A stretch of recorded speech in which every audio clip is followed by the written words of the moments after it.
Hola chicos, ¿cómo están? Soy el profesor Alfredo Cabrera, soy el maestro de historia. Buenos días.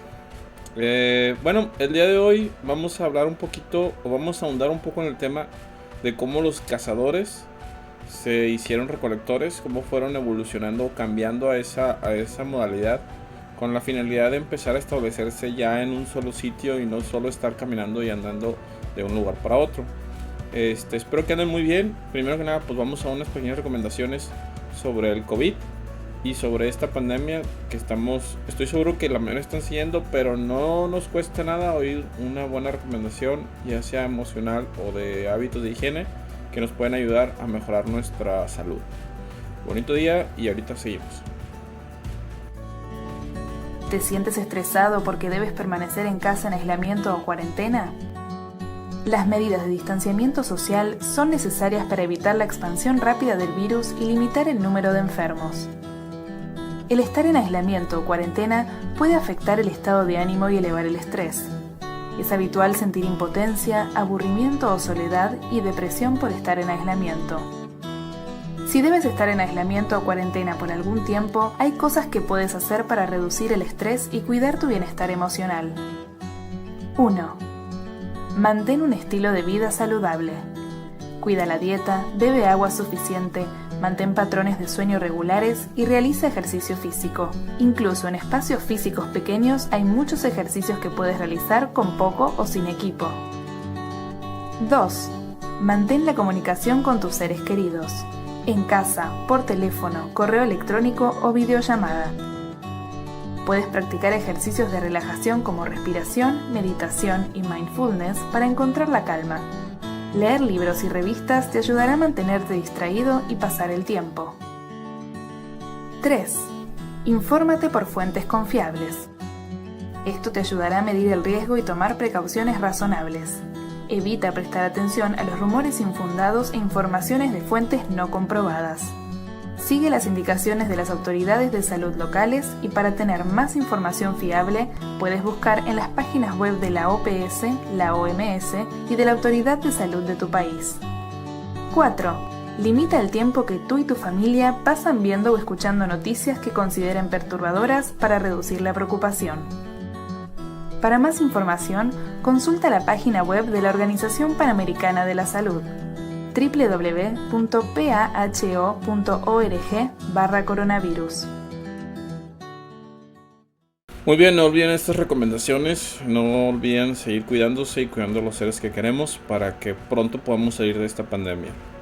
Y a pesar de que es algo que repetimos mucho, pues créanme que lo hacemos porque ya estamos en posición de decir que sea lo antes posible, que suceda lo antes posible esta recuperación de salud de la mayoría de la sociedad que están teniendo pues tantos problemas, o estamos teniendo tantos problemas. Ok, bueno chicos, ahora vamos a dar paso a un video con algunas imágenes sobre el origen o cómo fue esta evolución de que el humano se convirtió de cazador a agricultor. Vamos a ese video, ahorita volvemos. Después de ver este video, tú vas a tener una tarea muy particular. De cuenta que vas a ver el video y luego vas a hacer una caricatura en tu libreta, un tipo cómic, explicando lo mismo que el video, pero con la forma en que tú decidas y los pasos que tú decidas, en un cómic de a lo mejor 9 o 6 caricaturas, dibujos. Claro que a tu manera y a tu forma, no te pido que sean excelentes, solo que lo hagas de la mejor manera posible y haciendo el mayor esfuerzo posible de tu parte. Vamos a escuchar la explicación y ahorita volvemos.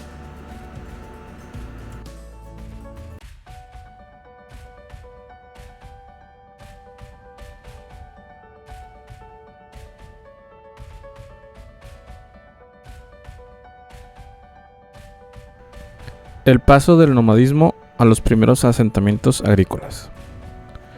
Los cazadores-recolectores lograron domesticar animales. Los perros fueron uno de los primeros, luego las vacas, cabras, etc. Y algunos grupos que habitaban suelos fértiles descubrieron la agricultura, que logró atribuirle, o es un logro que se logra atribuir a las mujeres y los niños, por ser quienes se dedicaban a la recolección antes del dominio de la agricultura. Arrojaban semillas que crecían por sí solas, por lo que al cabo de algún tiempo volvían al lugar donde las arrojaban y recolectaban los frutos. Ambos hechos hicieron que su forma de vida se fuera modificando. El paso del nomadismo a los primeros asentamientos agrícolas ocurrió de manera independiente en distintas partes del mundo. El descubrimiento de la agricultura no volvió sedentarios de inmediato a los cazadores o ganaderos, por la cosecha era insuficiente al depender de la lluvia y otros factores climáticos. En algunas regiones el cultivo de la tierra se convirtió en el principal medio para obtener alimento, lo cual dio lugar a asentamientos en las cercanías de los sembradíos. De este modo, las sociedades de cazadores-recolectores empezaron a transformarse en agrícolas sedentarias. El surgimiento de la agricultura fue posible porque los cambios climáticos crearon un ambiente propicio para la reproducción, el cuidado y la selección de plantas, al menos en nuestro país. Este nuevo descubrimiento impulsó el desarrollo de técnicas de riego e instrumentos de cultivo como el arado, incrementando la productividad, creando un excedente que permitió el sedentarismo. A este importante cambio tecnológico se denomina revolución neolítica. A partir de la sedentarización hubo importantes cambios en la forma de vida, pues se construyeron viviendas en espacios urbanizados, surgieron artesanos especializados y comerciantes. Así se inició la economía basada en la agricultura, cambió la estructura familiar y las relaciones sociales, pues se hizo necesario regular la propiedad de tierras y animales. La invención de la escritura y las primeras ciudades a partir del proceso de sedentarización se desarrollaron las primeras aldeas que llegaron a tener algunos cientos de habitantes. Había campesinos, ganaderos, artesanos, comerciantes y personas con funciones religiosas y políticas. En las más pobladas se empezaron a construir centros ceremoniales y viviendas. La gradual concentración de viviendas, obras ceremoniales, comerciales y gubernamentales en un solo sitio dio origen a las primeras ciudades que favorecieron el crecimiento de la población con miles de habitantes. Las ciudades impulsaron el intercambio de productos y conocimientos, dando lugar al surgimiento de las grandes civilizaciones agrícolas.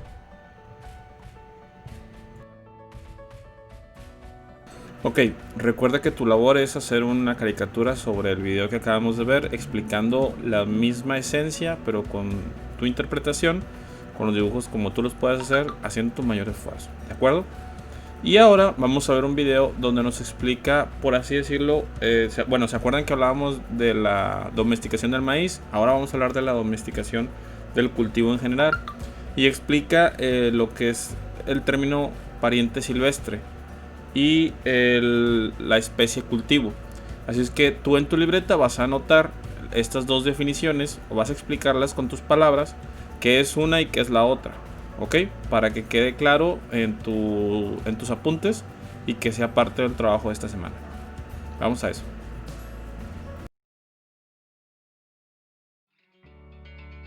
La domesticación de los cultivos.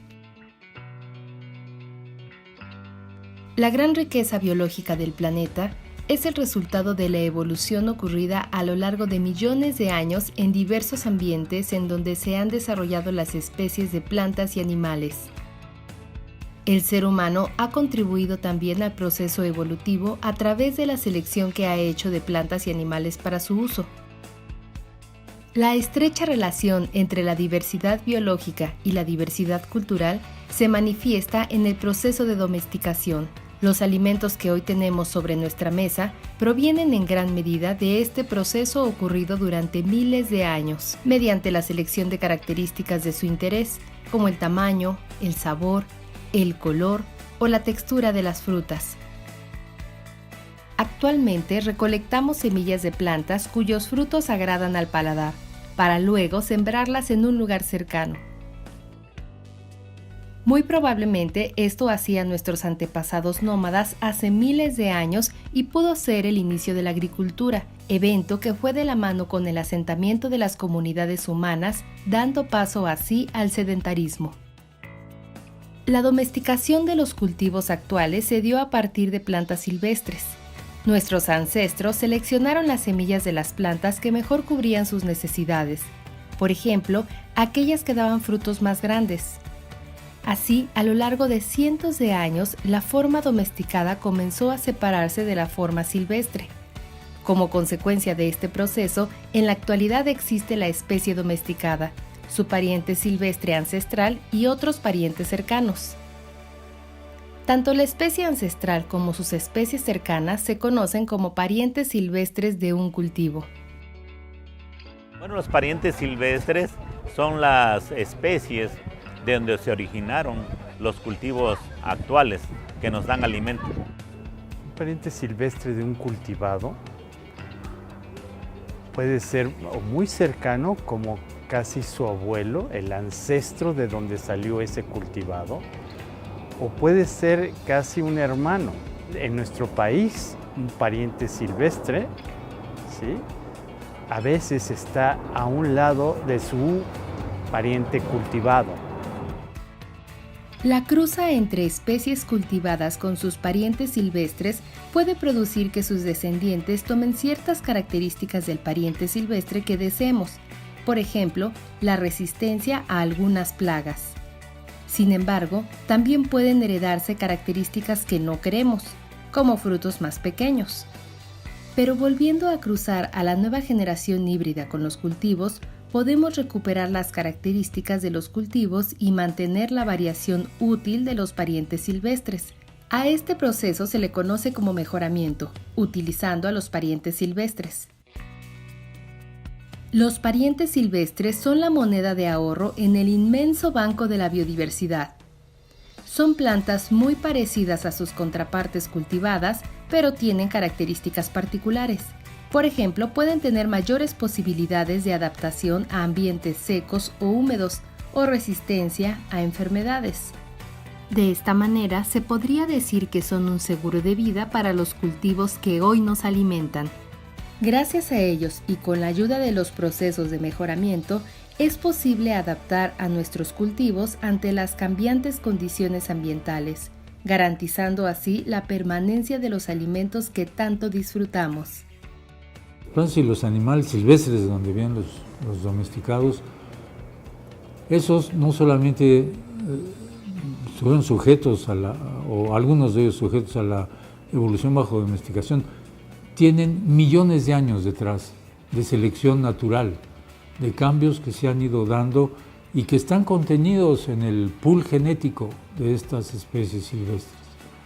Por eso conocerlas tiene un valor inestimable que ya ha sido probado, no es nada más una teoría que dice uno, bueno, en algún momento estas cosas van a ser útiles. Ya lo han sido, por ejemplo, con la solución del problema del tizón tardío de la papa, que generó millones de muertes, 2 millones de muertos o más, otros tantos millones de emigrados porque no había qué comer en el norte de Europa, en Irlanda, o con la filoxera en la uva, o con docenas de otros ejemplos claros en los cuales las plantas silvestres fueron la fuente de variabilidad genética o de resistencia genética que ayudó a resolver un problema de producción alimentaria.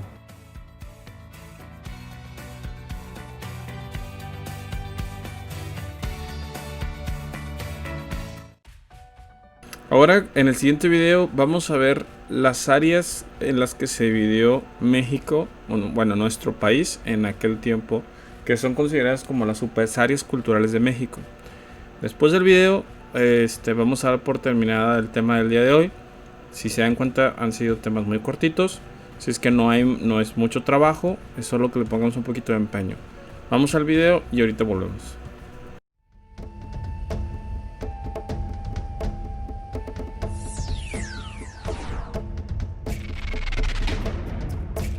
Historia, segundo grado. Bloque 1. Secuencia 5. Formación de Mesoamérica. Las áreas culturales del México antiguo. El México antiguo se integró por 3 superáreas culturales. ¿Sabes cuáles son y qué las diferenció? Veámoslo. Los historiadores que se han dedicado al estudio del México prehispánico consideran que en aquella época existieron 3 superáreas culturales: Oasis América, Aridamérica y Mesoamérica. Oasis América. abarcó una parte de lo que hoy es Sonora y Chihuahua, así como el suroeste de los Estados Unidos de América.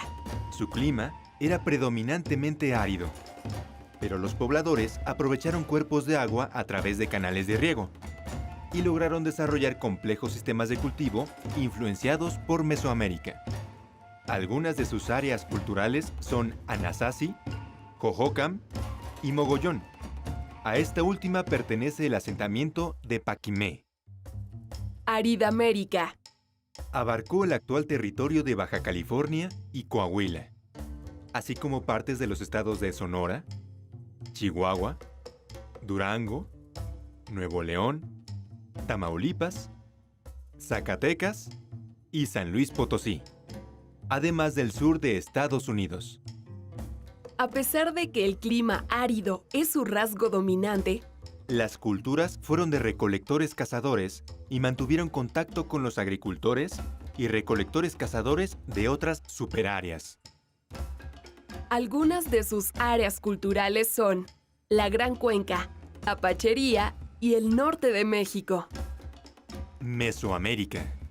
Se desarrolló sobre un territorio de límites variables en el tiempo, que en el norte llegó a rebasar el trópico de Cáncer, mientras que en su parte suroriental ocupó la mitad de Centroamérica. Su diversidad de climas, con lluvias abundantes, permitió el desarrollo de la agricultura.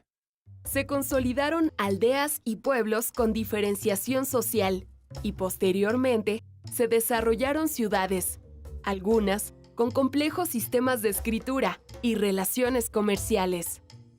Mesoamérica se divide, a su vez, en 6 áreas culturales. Norte. Se desarrolló a partir de la presencia de grupos sedentarios, con una marcada jerarquización social. Se identifica la cultura Chalchihuites y Altavista como uno de sus principales asentamientos. Occidente. En esta área se encuentra la cultura del Bajío y la Purépecha. Se identifican basamentos circulares y tumbas de tiro. Aquí se encuentran los asentamientos de Huachimontones y el Ixtépete. Centro. Es en esta área donde se ubican algunas de las culturas con mayor desarrollo político, militar y económico de Mesoamérica, como la cultura teotihuacana, tolteca y mexica. A esta zona pertenecen los asentamientos de Cuicuilco, Teotihuacán, Tula y Tenochtitlan. Golfo. En esta zona se desarrollaron las culturas Olmeca, Totonaca y Huasteca. Aquí se identifican los inicios de la arquitectura monumental y la escritura. Algunos de sus principales asentamientos son La Venta, El Tajín y Zempoala. Oaxaca. Esta zona albergó a las culturas zapoteca y mixteca. Los zapotecos construyeron Monte Albán y los mixtecos trabajaron el oro con destreza. Entre sus principales asentamientos se encuentran Monte Albán y Mitla. Área sureste. A esta zona pertenece la cultura maya, notable por su desarrollo en su sistema de escritura y numeración, así como en astronomía. Entre sus asentamientos se encuentran Chichén Itzá y Palenque. Como puedes observar, el México antiguo se conformó por diversas culturas que se asentaron en distintas áreas geográficas. Pues bueno, chicos, esto ha sido todo por el tema de hoy. Toda la explicación hasta ahora, si te das cuenta, ha sido un poco breve, así que te toca a ti. Tienes que hacer primero, como dije al inicio, un cómic donde expliques el primer video. Puedes tomar un personaje ficticio, crearlo y empezar a narrar como si él fuera esta primera persona que empieza a evolucionar de cazador a agricultor. Y luego vas a escribir en el tema pues lo que entendiste sobre el pariente silvestre y la especie cultivo. Y al final vas a ilustrar en un mapa lo que son las áreas de las superáreas culturales de México antiguo, que son Oasis América, Aridoamérica y Mesoamérica. Y poner 3 características de cada uno, algo que, por ejemplo, en esta había, no sé, este tipo de cultivo, o había este tipo de animales, o había este 3 características que ya hemos visto en el video final en un mapita junto con el colorido de cuál zona es cuál y cuál zona es la otra. Hay que hacer un poquito de investigación, pero no es muy difícil. Esto es algo sencillo. Esperamos su trabajo lo antes posible, con mucho entusiasmo, con muchas ganas. Y pues es todo por mi parte. Nos vemos el jueves. La clase ahora va a ser los jueves, así que Dios mediante, por ahí nos vemos el jueves. Muchas gracias, bonito día y échenle muchas ganas esta semana. Adiós.